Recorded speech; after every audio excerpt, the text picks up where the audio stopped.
aí, tudo bem? Bom dia, boa tarde, boa noite a todos aí, né? O programa é gravado, então tem que ser aqui digamos assim, um bom dia, tarde, boa Genérico. noite, né? Genérico. Hoje eu estou recebendo aqui o Fred da Franklin Templeton, Frederico da Franklin Templeton. Muito obrigado, Fred, por estar aqui com a gente.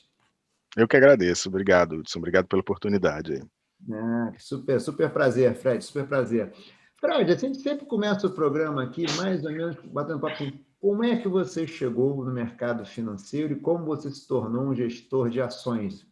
E fala um pouquinho da tua carreira aí, onde você está hoje, o que você está fazendo. Essa pergunta me envelhece, hein? Que aí já tem que ir para os primórdios, né? Isso aí é uma pergunta. Não, assim, é, desde de garoto eu sempre tive um interesse, né? Sempre me despertou a curiosidade esses temas. Então, mesmo garoto, eu lia muito jornal, temas de empresas, temas de economia. Acabei fazendo graduação e mestrado em economia, lá na PUC do Rio. E aí o movimento natural, vim para o mercado financeiro, comecei carreira como economista, né, por conta dessa bagagem de mestrado, de macro, e ao longo da carreira eu fui me deslocando gradualmente para esses temas de empresas, né? Então, eu tive uma carreira, uma passagem pela Petros, que tinha uma carteira de participações muito grande. Então, eu comecei minha carreira como economista no Bank of America, na verdade era Liberal Bank of America, Rio de lá Janeiro. atrás, lá no Rio, minha carreira do Rio, né, no meu início de carreira no Rio.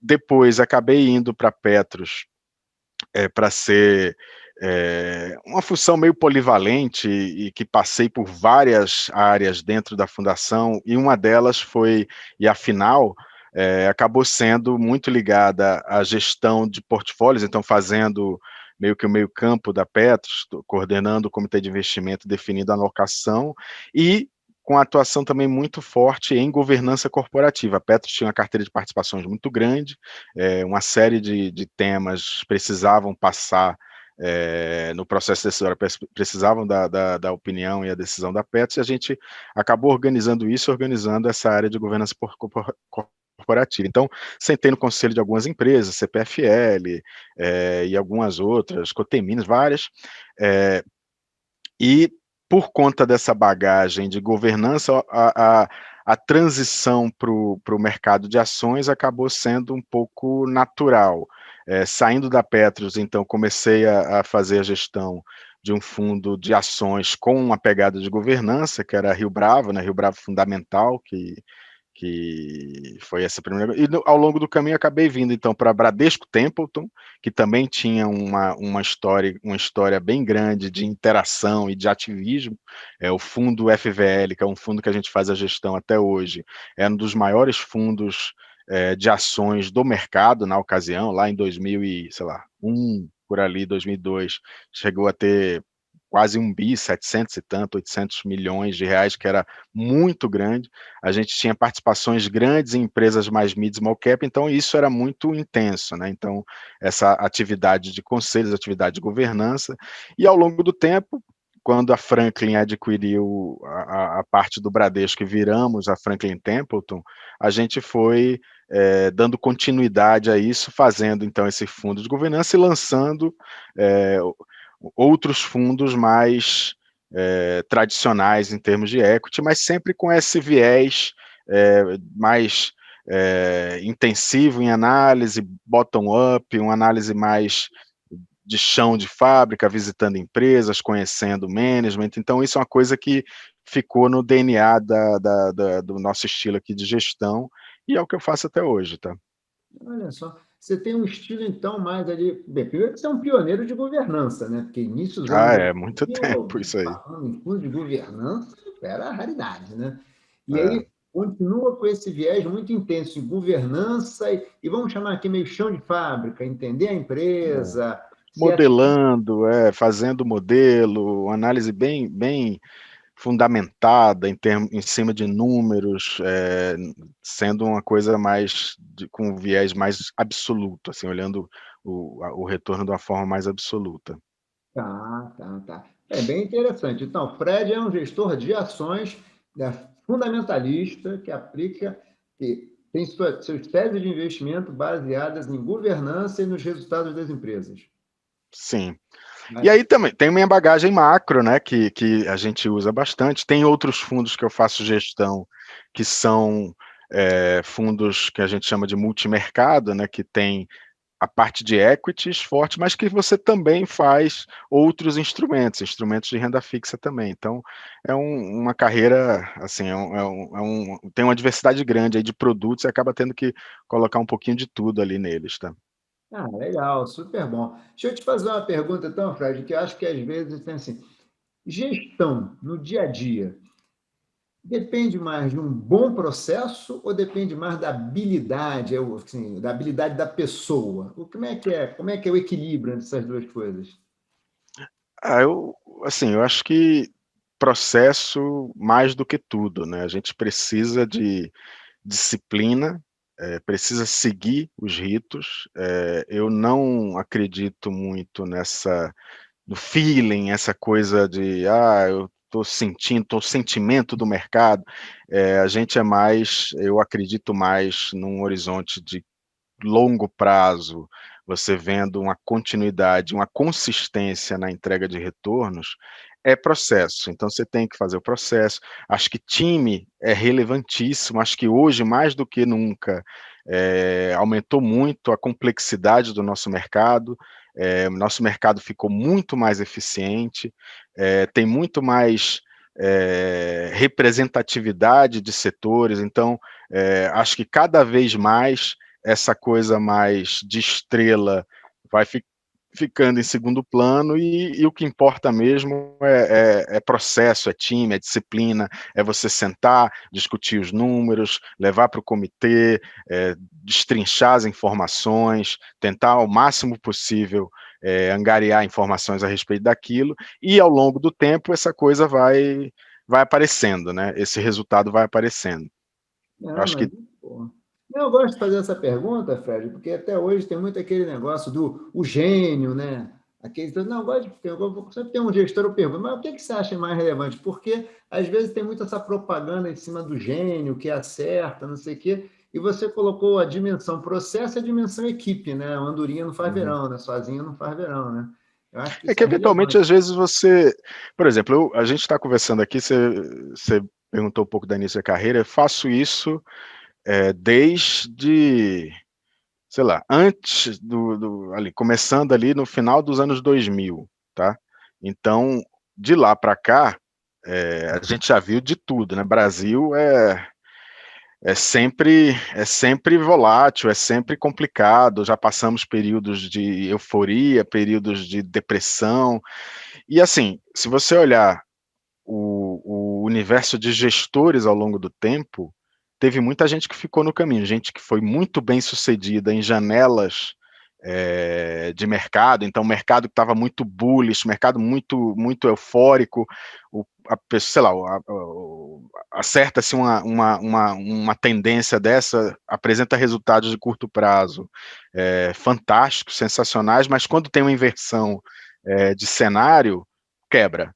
Então, assim, sai do mercado. Então, ao longo do tempo, a gente vai vendo que nosso peer grupo o peer group foi mudando ao longo do tempo, né? Assim, gente que era muito grande, que estava aí muito presente há, sei lá, 10 anos atrás, tem muitos deles que não estão mais aí, e ao mesmo tempo tem muita gente que começou nova agora, que pegou só um tipo de mercado, né? A gente vai vendo essas janelas muito claramente ao longo do tempo. Então, por isso que eu acho que o processo é mais importante. Então, a gente conseguiu sobreviver, por exemplo, aquele longo inverno lá do período ali, pega ali 2010 até 2015, que foi aquele pico ali do Lula ali na questão da reeleição, quando ele quis colocar lá a Dilma, de lá para cá foi só ladeira abaixo, né? Foi um vento contra muito forte, assim, uma mega, no fim das contas, bolsa é uma proxy da economia. E a gente teve um período que perdemos 10% do PIB em 3 anos. Então, a bolsa é difícil sobreviver, com o juro lá em cima, né? O juro lá na casa, sei lá, 14% ao ano.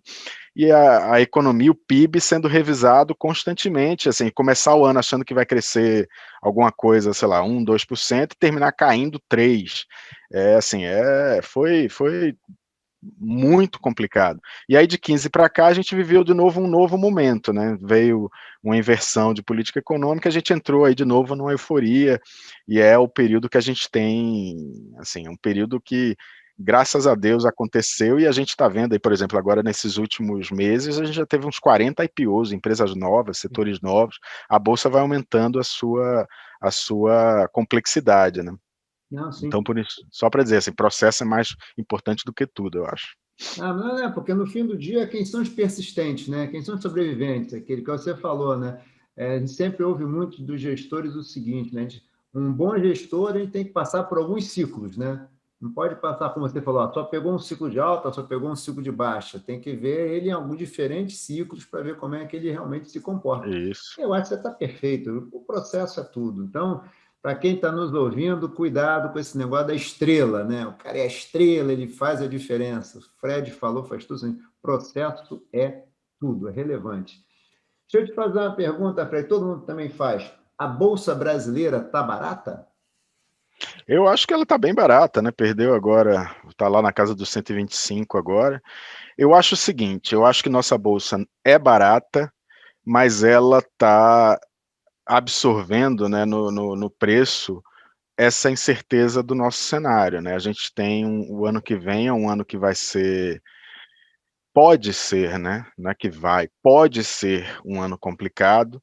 O cenário que se vislumbra hoje é um cenário, de novo, muito binário, né? Assim, a gente não sabe muito bem quem vão ser os candidatos ainda, mas a gente pode ter uma volta da esquerda, que é representa um risco grande, né? Eu acho que é um risco a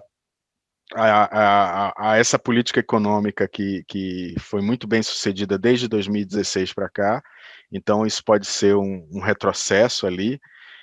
Então acho que o mercado está preocupado com isso e ao mesmo tempo o presente está muito, assim, tem muito ruído, né? É um governo que não tem maioria, que não faz uma comunicação bem feita, pelo contrário, um governo que acaba trazendo muito atrito e muito conflito, e isso, assim, aumenta muito a incerteza de cenário. Então, acho que isso está, por mais que a gente esteja vivendo uma recuperação bem pujante, né, o PIB desse ano vai ser na casa de uns 5%, acaba que nossa bolsa sofre um pouco por conta dessa incerteza.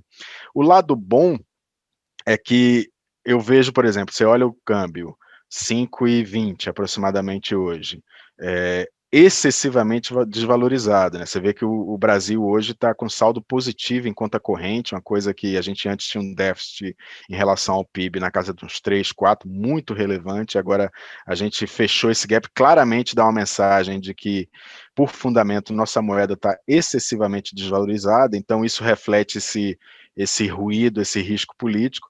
O lado que você pode olhar copo meio cheio aqui é que, caso uma novidade entre nesse circuito, o impacto em mercado pode ser muito positivo. Então, se de fato entra uma terceira via vista como market friendly, com políticas ponderadas, com políticas não populistas, eu acho que a gente tem um potencial assim de ver esse câmbio desabando e a bolsa voando. O problema é que hoje não tá isso no cenário. O cenário base hoje não é esse. O Então, problema, acho a bolsa barata, mas está refletindo essa incerteza. o problema é que o Brasil, a sensatez, quando a gente pensa em lideranças políticas, a sensatez virou um ativo escasso no Brasil, né? Esse que é o problema. A dinâmica política, eu tenho uma visão muito pragmática e muito, assim, sem romantismo a respeito disso, tá? No fim das contas, a forma do nosso modelo político leva a isso, né? O Congresso é muito pulverizado, então ninguém nunca consegue maioria.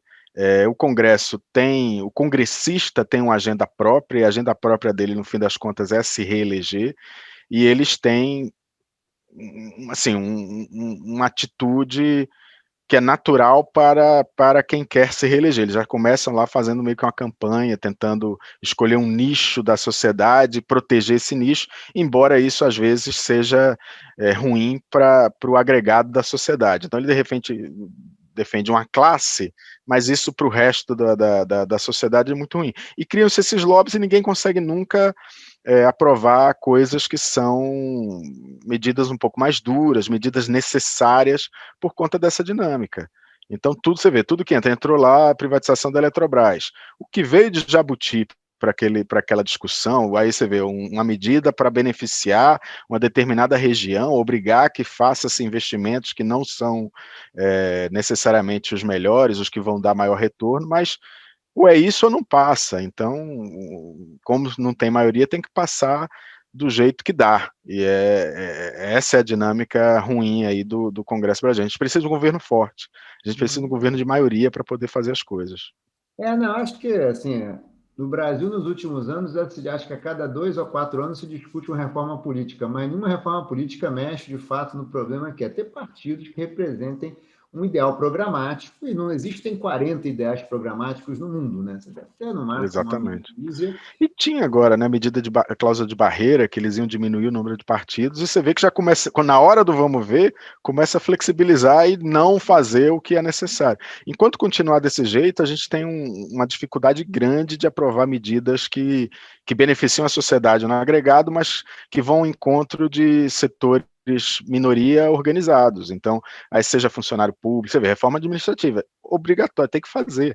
Mas aí entra no lobby do funcionário público, e aí não passa, aí tem um percentual do Congresso, acaba que tem uma maioria silenciosa que é beneficiada, mas não faz barulho, né? Porque, no fim das contas, quem faz mais barulho é quem tem o direito ou o status quo modificado. Então, esses caras vão lá, fazem escarcel. A reforma tributária é a mesma coisa. A gente precisa. É um absurdo você ter, por exemplo. Aí tem uma série de distorções, mas pega a sociedade brasileira. Quem tem vínculo empregatício via PJ acaba não pagando a mesma alíquota de imposto de uma pessoa que é CLT. Isso tem que acabar. Então, assim, o médico tem que pagar a mesma alíquota de imposto do que, sei lá, um assalariado de carteira assinada, só porque ele é PJ não faz sentido. E já até querem mudar isso também, né? Então tem uma série de problemas que a gente precisa enfrentar. Eu fico rindo porque no Brasil, aqui já a impressão que dá é que o remendo é maior do que a solução, né? É sempre o Sempre, né? remendo, vai ficando os remendos enormes no Brasil, né? Você cria PJ para resolver alguma coisa no passado e aquilo ganha uma dinâmica, né?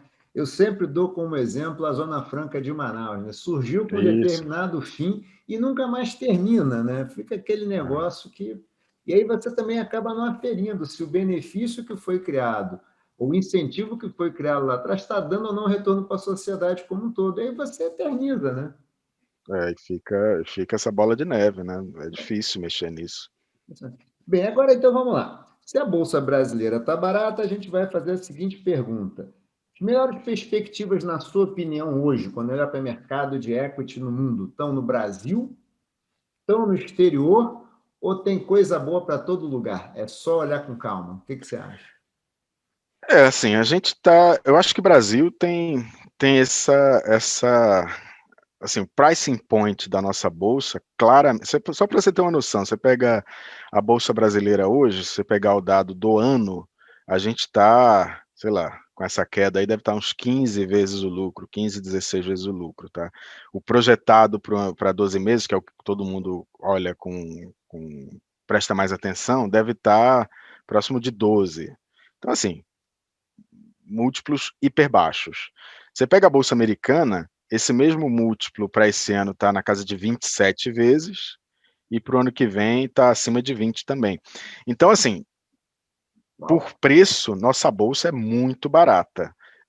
A questão é que a gente tem essa incerteza. Então, eu vejo uma possibilidade muito grande para nosso mercado. Acho que, de novo, se a gente tiver um cenário um pouco mais favorável no político, eu acho que esse alívio, você vai ver que a nossa bolsa vai outperformar assim muito, muito. Mas tem sempre aquele risco e parece hoje que a probabilidade é maior de que vai vir alguém com candidatura mais populista e vai incendiar tudo aí, o câmbio vai para cima, talvez até no pós, quando começar a governar muda tudo, mas aquele discurso, a retórica ao longo da campanha não ajuda, tá? Então, esse é um pouco da situação no Brasil. Nos Estados Unidos, a Bolsa está namorando os highs, né? Então, a Bolsa por lá está muito alta, reflete um pouco também a dinâmica da economia. Realmente, a economia americana é incrível, né? Você vê essa capacidade de renovação, essa capacidade de adaptação. Você tem empresas que são muito capitalizadas, muito inovadoras, que estão crescendo a passo largo. Então, assim, isso não vai mudar no horizonte próximo. Então, eu vejo oportunidades por lá também. Olhando no mercado emergente, você olha o que aconteceu agora com a China, é um pouco parecido com a história do Brasil. A China, diferente do Brasil, é uma potência, mas é uma sociedade de governo autoritário, você vê que eles começaram a mexer nas regras. Então, o que aconteceu, houve um meltdown assim, significativo no mercado chinês, a despeito de todas as perspectivas da economia, por conta dessa interferência política. Então, eles foram mudando as regras. Então, isso, volta e meia, tem eventos, mas acho que a coisa se intensificou muito. Por exemplo, quando eles abortaram o IPO do Grupo Ant, não sei se vocês acompanharam, mas a Alibaba é uma das... era a maior empresa chinesa, o Grupo Ant é um braço dessa empresa que vinha fazer o IPO, seria o maior IPO do mundo, assim, já estava fazendo roadshow, todo mundo se preparando para colocar a ordem, uma empresa com crescimento fantástico, eles foram lá, barraram aquela coisa toda, mudaram a regulação, fizeram uma série de exigências, tiraram o IPO da rua. A Alibaba sofreu muito por conta dessa ação, né? Sofreu muito por conta dessa interferência. Parecia que ia ficar por ali, uma coisa mais pontual, ligada a esse setor financeiro, essas fintechs, só que agora eles começaram a mexer em outras coisas, né? Setor de educação, e isso está sendo refletido nas ações chinesas. Então, essa realização deixou esses papéis muito baratos também. A dúvida é saber aonde vai parar essa coisa, né? O quanto que essa interferência política regulatória vai suprimir aí retornos de lá. Então eu vejo oportunidade em vários lugares, tá, Hudson? Só para falar disso, eu vejo oportunidade aqui, mas acho que tem riscos. Na China, a mesma coisa, tem uma oportunidade grande, tem esses riscos. E Estados Unidos, acho que o risco é um pouco invertido. Não vejo interferência governamental, mas vejo, sei lá, por qualquer motivo, uma aceleração mais forte das economias vai fazer com que juros subam, e isso pode ser assim, se você tem que falar um fator de risco, essa é uma coisa para tem que ser acompanhado, tá? Tá. Esse negócio da China que você falou, eu acho bem legal, porque muitas vezes as pessoas falam, não, tá vendo, a China é um caso de sucesso, porque cresce muito e tal, então parece assim que a democracia atrapalha, né? E eu acho que você deu um exemplo muito bom, né, de como é que, ó, você vive num governo autoritário, as regras mudam, meu amigo, e você não apita, e as regras mudam. Então, você vive numa democracia, pelo menos com todos os problemas que pode ter, você participa do processo. Quando você escolhe um Isso. congressista, você pode escolher o congressista que você quiser. Ele vai tomar as decisões que você gostaria que ele tomasse ou outras que você não gostaria. Você tem que tomar muito cuidado com quem você vota. Mas é bom, qual momento alguém está te representando. Na China, de uma canetada, muda tudo. É o que Muda você tudo. falou. E, ó, todo mundo E ninguém pode caladinho. nada. Ninguém pode Ninguém reclamar. vai, ninguém Aliás, é bom vai não fazer muito reclamar. escarcéu. É bom não reclamar se quiser continuar com saúde, né? Então, É. tá certo. E, Fred, aí tem uma coisa, assim, a gente vem vendo, você está numa casa global, né? Franklin Templeton, então talvez isso para você não seja uma questão. Mas a gente vê muito que ao longo de muitos anos, os gestores brasileiros tinham um viés local muito forte, né? Investiam muito aqui no Brasil e tal. E a gente vem vendo nos últimos anos, até tal, provavelmente por causa do momento da taxa de juros, que estava muito baixo e tal, um direcionamento de um pedaço maior de alocação para mercados globais. Você acha que isso veio para ficar? Você acha que Eu, realmente... eu diria que sim, viu, Hudson? Eu acho que é uma coisa que faz todo sentido, né? Não faz sentido, é o velho ditado de não ter todos os ovos numa cesta só, né? Então, até a gente estava mencionando, o Brasil tem muitos altos e baixos, né? Então, a moeda acaba apanhando muito. Então, você ter uma diversificação além de Brasil é bem-vinda, né? É bem-vindo, é uma coisa que acaba que. E hoje também, diferente de antes, né? Nesses últimos, sei lá, 2, 3 anos, houve um aumento grande da disponibilidade de instrumentos, né? Então, antigamente a gente não tinha, ou você remetia dinheiro lá para fora, ou não tinha exposição a outra região, a outra temática. Agora você tem esse universo de BDRs, você tem opções que não necessariamente vão fazer com que você não vai precisar abrir uma conta lá fora e fazer o investimento direto lá fora. Então, isso facilita muito, e a própria regulação dos fundos acaba dando maior flexibilidade. Antigamente a gente não podia ter determinadas coisas nos fundos e agora já está aos poucos se abrindo, né? Então, eu acho também que no passado uma das explicações para a gente ficar um pouco mais atrás nesse processo de permissão de investimentos lá fora era muito que o Brasil nunca teve reservas relevantes, né? Então, a partir do momento que o Brasil construiu um colchão de reservas grande e a questão das reservas passou a ser um tema menos premente, foram se abrindo foram se flexibilizando a regulação nessa questão também de câmbio, né? De moeda, né? Então, de você emitir, você fazer remessas e tudo mais. Então, acho que isso é um processo que veio para ficar. E quanto mais o tempo vai passando e a gente vai vendo isso ficando cada vez mais presente. Essa é a minha Ah. opinião. Você acha que teus pares hoje, né, o pessoal das casas não globais, também já está mais assim, veio para ficar. Eles vão continuar olhando para fora e a tendência é que a alocação externa fique maior mesmo, né? Permaneça maior. A minha opinião é essa. Acho que é uma coisa que você vê, tem muitas assets montando times para olhar ações lá de fora, times no Brasil. É diferente da minha empresa, né? Que a gente tem já o time lá fora, então a gente não precisa montar um time aqui para fazer isso. É só meio que você interagir com os times lá de fora. Mas quem não tem essa faculdade acabou. Tem muita gente aí que eu vejo, muitas gestoras montando times para olhar as empresas lá fora também. Então, acho que é um processo que veio para ficar. O mercado vai ficando mais completo mesmo, né? Graças a Deus, a gente tem, a despeito de tudo, né? A despeito de toda confusão, de todo ruído, a gente tem caminhado no sentido de expandir nosso mercado de capitais, né? Acho que uma série de fatores ajudaram muito, né? A própria queda da taxa de juros é o mais óbvio, né? A gente viveu um período aí, putz, fantástico, né? De juros talvez até baixos demais, mas mesmo o patamar de agora não é nada comparado ao que já foi.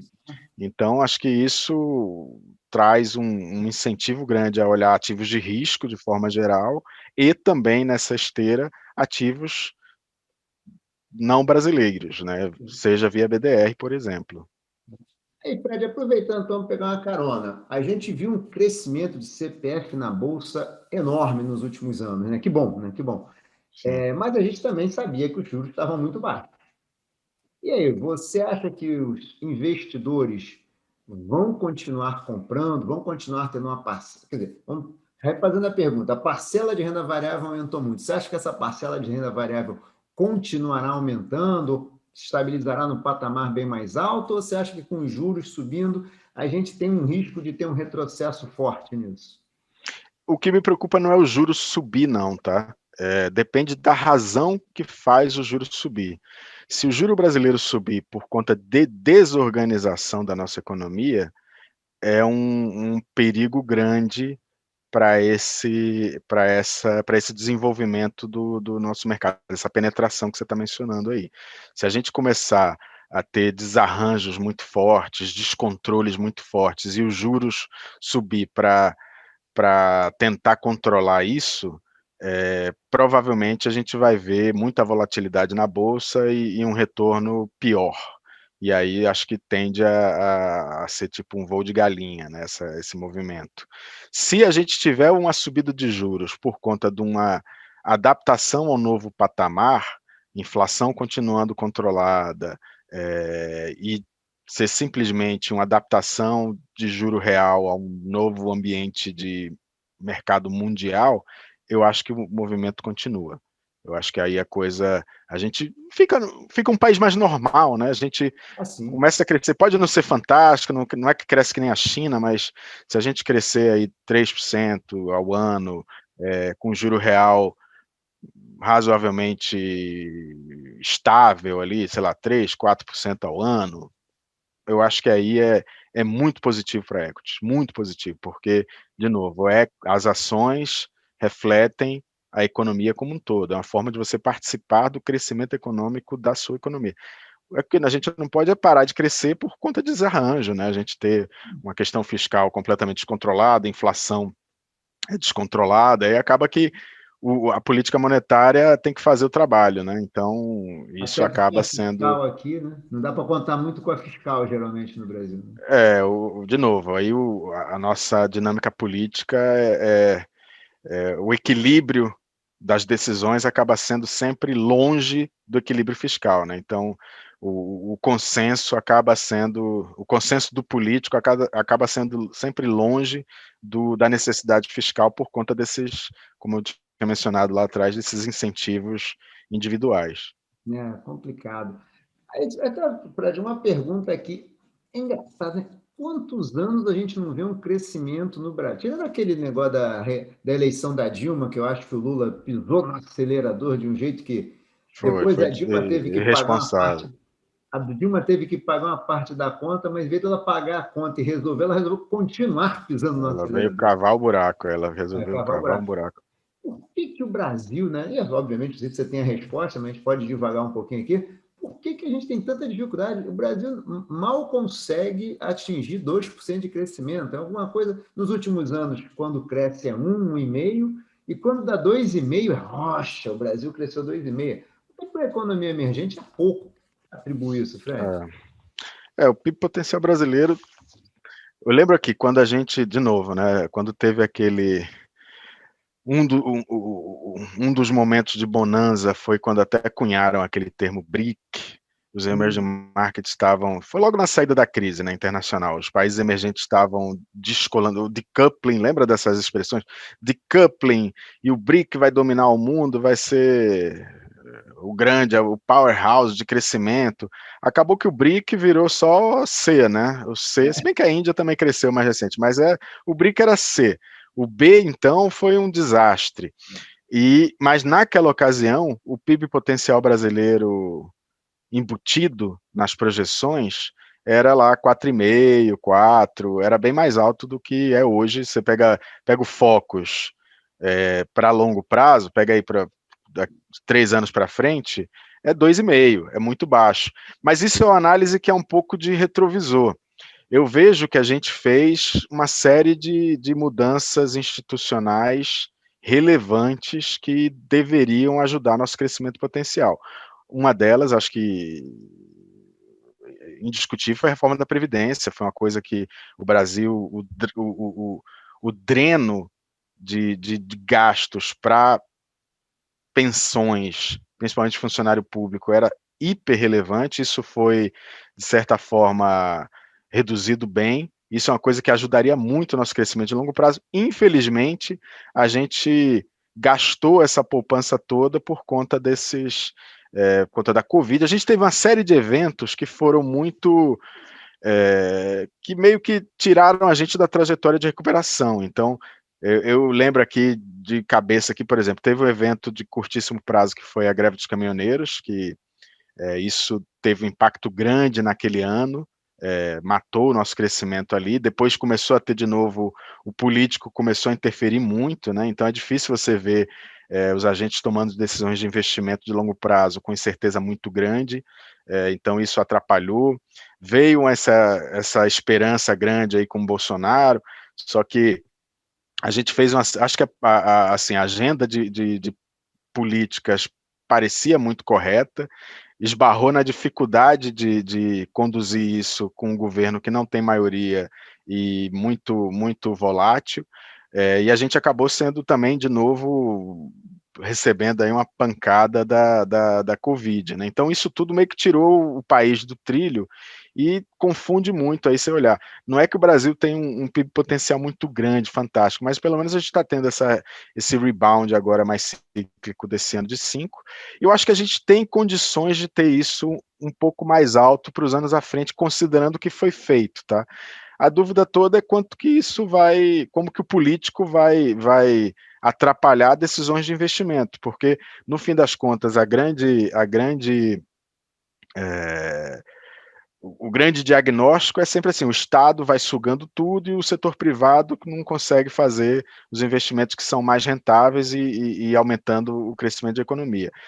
Eu acho que a gente tem condições de ter isso um pouco mais alto mais na frente, se a gente deixar um pouquinho de ter um pouco de estabilidade, né? Persevera um pouco nas políticas que estão aí, muda um pouco esse cenário político, para um pouco essa polarização maluca que a gente tem vivido. Eu acho que a gente teria uma capacidade de ter um PIB potencial um pouco mais alto, sim. Eu acho que às vezes bem, primeiro que a gente está perdendo o bonde, né? Porque faz muitos anos que a gente está esperando e, infelizmente, não tem. O Brasil não tem uma certa estabilidade como você falou, uma certa estabilidade que perdure e é que a gente consiga, de fato, colher os frutos, né? Porque tem muita ondulação nesse caminho, né? Tem muito buraco, digamos, é uma pista muito cheia de buraco, né? É uma pena, né? Fred, pensando agora, a gente hoje tem assim, um negócio meio bipolar, né? O Brasil vai bombar e o mundo vai bombar porque a vacinação está chegando. Não, mas olha só, as taxas de juros vão aumentar, a inflação no mundo vai dar um repique e o mundo vai ter que pisar no freio. Como é que você está vendo esses dois cenários? Um que é o mundo vai bombar, o outro é o mundo vai pisar no freio. A discussão fica um pouco em cima da velocidade desses movimentos, né? Acho que gradualmente a gente agora vai ver essa retirada dos estímulos, né? Acho que tem hoje uma discussão aí em termos dessa nova variante, da Delta, tudo mais, então isso pode aumentar um pouco a incerteza em relação ao ritmo da recuperação no curtíssimo prazo, mas se você olhar um pouco mais à frente, eu acho que a coisa é meio que inevitável, né? A gente já tá até vendo, né? Todo mundo tá voltando aí à normalidade, né? Vários setores já estão em níveis até superiores ao pré-crise. Então, a tendência e já está sendo até explicitada, por exemplo, pelo Fed, né, da retirada dos estímulos. Isso vai acontecer e a normalização da política monetária por lá. A questão é saber como que isso vai se dar, né? Se vai ser de um ritmo hiperacelerado e atabalhoado, porque a economia e a inflação, principalmente, está descontrolada, então tem que correr atrás para resolver esse problema, ou se a inflação que a gente está vendo é só uma mudança de preços relativos, um on-off, né, como chama, né, uma coisa que vai mudar só o preço relativo para refletir um novo equilíbrio que não vai contaminar os preços para os períodos à frente. Então essa talvez seja a grande dúvida. Parece que a gente vai mais para o sentido da retirada controlada, que aí nesse sentido é muito bom para o mercado, né? Porque você está no fim das contas falando que a economia está de novo andando bem, né? Tá num ritmo saudável e que os preços não estão descontrolados. Se for um cenário de preços descontrolados e política monetária mais agressiva para domar isso aí, o impacto na atividade pode ser maior e aí os mercados podem sofrer mais, e até por conta dessa questão do custo de oportunidade, né? Da mesma forma que no Brasil os juros se subir muito pode tirar dinheiro dos mercados, né, e ir para a renda fixa, isso pode acontecer também no mercado americano, em patamares mais baixos, né? Não é que a taxa de juros americana vai para 14, mas se lá começar a ter um juro bem mais alto, a tendência é que isso, principalmente considerando que a bolsa está 27 vezes o lucro, isso pode dar uma desinflada nos múltiplos da bolsa, tá? Então tem que olhar muito como é que vai ser essa trajetória. Pensando que a trajetória seja controlada lá nos Estados Unidos, você acha que o aumento de juros americano tende a dar dar uma apertada aqui na gente, sem dar uma sacrificada no crescimento brasileiro, Eu, não? eu sempre costumo falar, Brasil depende de Brasil. Eu acho que o que acontece lá fora, óbvio que tem repercussões aqui, de curto prazo, movimentos mais táticos, mas no fim das contas, o que a gente faz é o que define o nosso desempenho.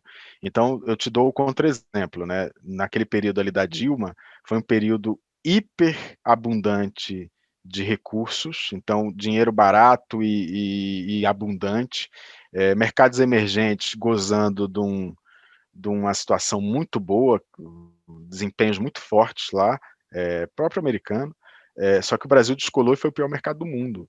Foi uma coisa totalmente auto-infligida que nós fizemos a nós mesmos, independente. Então, assim, a gente perdeu aquela onda.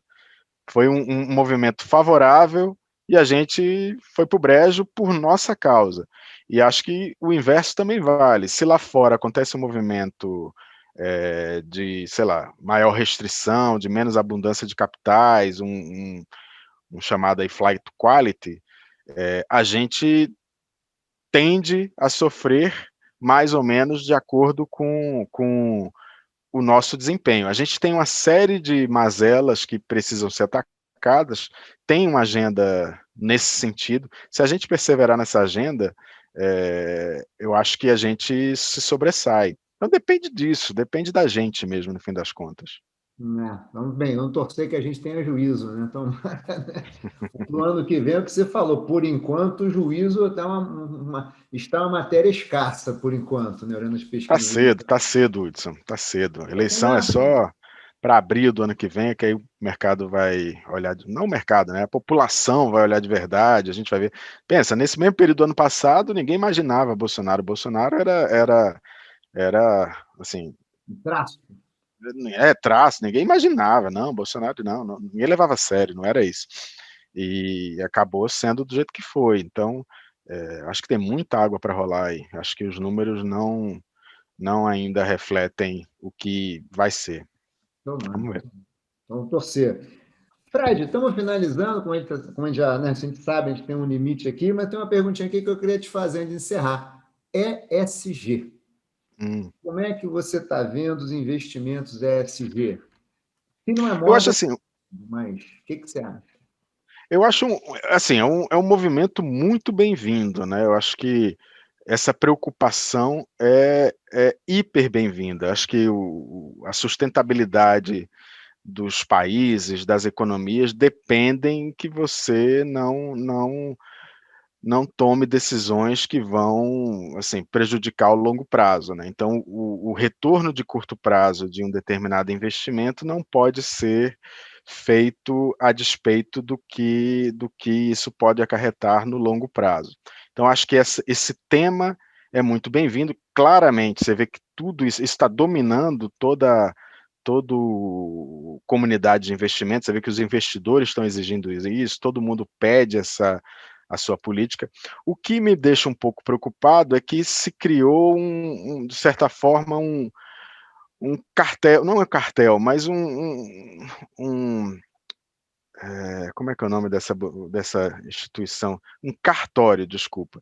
Criou-se um Bacana. cartório que as pessoas estão fazendo isso sem refletir muito bem o que é válido, o que é que não é.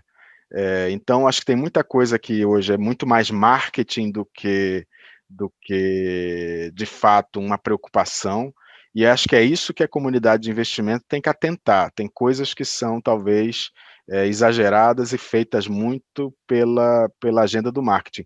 Você vê, a gente tem uma bandeira de muitos anos ESG, principalmente na DI, e a gente nunca usou esse termo ESG. A gente faz isso, esse ativismo, nessa parte de governança dessa sigla, a gente sempre teve muita interação, muito ativo nisso, e nem por isso a gente carregava essa bandeira, tem que ser esse. O que a gente tem feito é incorporar o E e o S na nossa análise, é uma coisa que já está presente, e eu acho que é uma coisa que mudou, né? Está mudando, né? A tomada de decisões, né? Então, a parte principalmente é uma parte que assim diz respeito muito ao quanto que vai desempenhar. Se você tem uma empresa que está destruindo o meio ambiente e depende dele para performar e crescer, ela então você tem que, de alguma forma, incorporar esse tipo de análise na sua decisão de investimento. Então, isso a gente tem feito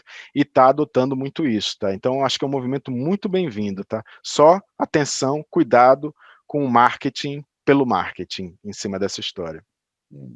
A famosa espuma, né? Tomar cuidado com a espuma, né? Sim, sim. Muita gente usando isso para captar, se vendendo como ESG, mas que na verdade você vê que não tem tanto histórico assim, e é só uma coisa meio que para inglês ver. É uma coisa que tem que ter muito cuidado em separar o joio do trigo e limpar principalmente o aspecto do marketing. Analisar com cuidado e sempre procurar bons gestores, né? Pessoas que já têm uma tradição.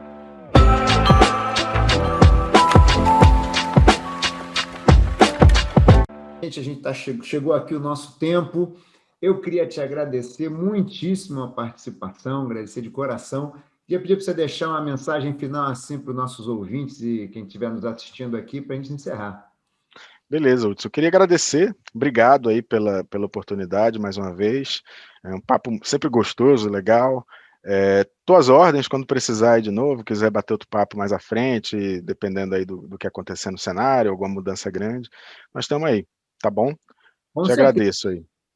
Obrigado, eu que agradeço a tua presença. Com certeza vamos ter outros papos. O papo foi ótimo, né? Com certeza teremos outros, né? Eu torço para daqui a um tempo já estarmos vacinados, a gente puder fazer um programinha aqui, nós dois juntos aqui na mesa, batendo um papo também. Agora está chegando, daqui a pouco a dose tá, a gente vai poder. Daqui a pouquinho. Fred, Beleza. super obrigado, hein? Obrigado. Um abração para vocês. Obrigado. Abraço aí a Fred, abraço a todos aí, saúde a todos. É o Investimento Aberto, a semana que vem disponível esse episódio, hein? Abraço, tchau, tchau.